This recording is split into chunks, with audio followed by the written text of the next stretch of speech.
આજની મારી રચના છે એક માચીસની સળી સળગી. એક માચીસની સળી સળગી, લાકડાને આગ લાગી. તપેલું મૂકેલું અને તે પાણીથી ભીજતું હતું શિયાળામાં. તપેલું મૂકેલું અને તે પાણીથી ભીજતું હતું શિયાળામાં. આગ લાગી હતી લાકડાને. તપેલું ગરમ થઈ રહ્યું હતું. ઠંડુ પાણી ગરમ થયું અને તપેલાને રાહત મળી. ઠંડુ પાણી ગરમ થયું અને તપેલાને રાહત મળી.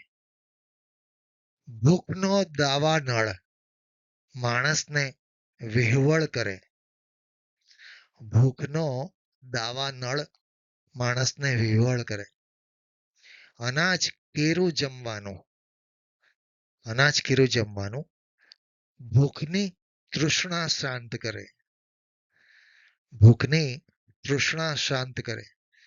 ઠંડીમાં તપેલું પાણીથી ઠૂંઠવાય.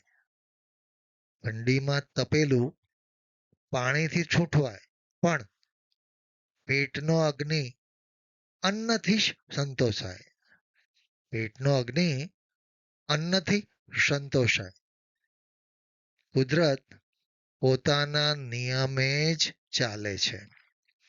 કુદરત પોતાના નિયમે જ ચાલે છે. મિત્રો, આજની મારી રચના જો તમને ગમી હોય તો જરૂરથી લાઈક કરશો અને સબસ્ક્રાઈબ કરશો.